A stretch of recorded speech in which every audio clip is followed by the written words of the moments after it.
আপনারা কেমন আছেন? আশা করি সবাই ভালো আছেন।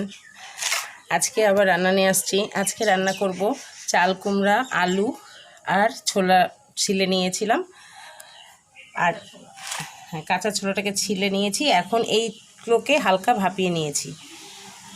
এর জন্য আমি সামগ্রী নিয়ে নিয়েছি তেজপাতা, শুকনো লঙ্কা, জিরা, গোটা গরম মশলা, আর এখানে জিরা বেটে নিয়েছি, অল্প কাশ্মীরি লঙ্কা নিয়েছি।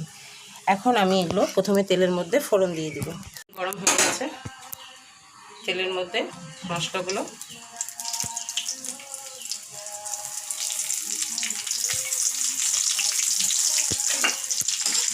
হালকা নেড়ে চেড়ে নিব।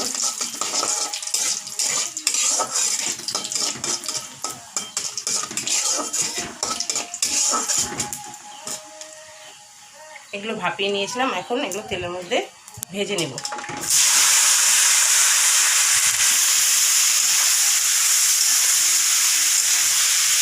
লবণ স্বাদ অনুসারে,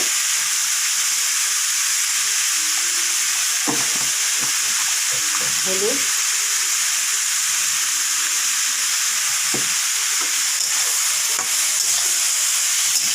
চিনি দিয়ে দিচ্ছি। এখন এটা কিছু সময় ভাজা ভাজা করব আমি, তারপরে মশলাগুলো দিব। হালকা ভাজা ভাজা হয়ে গেছে, এখন মশলাটা দিয়ে দিচ্ছি।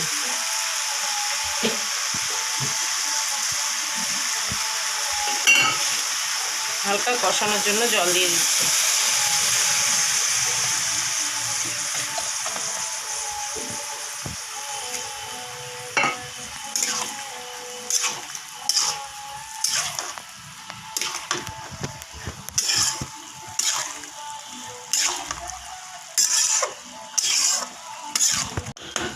কষতে দেওয়া হচ্ছে, 5 মিনিটের মতন কষিয়ে নেব। এখন একটু হালকা করে জল দিয়ে দিই।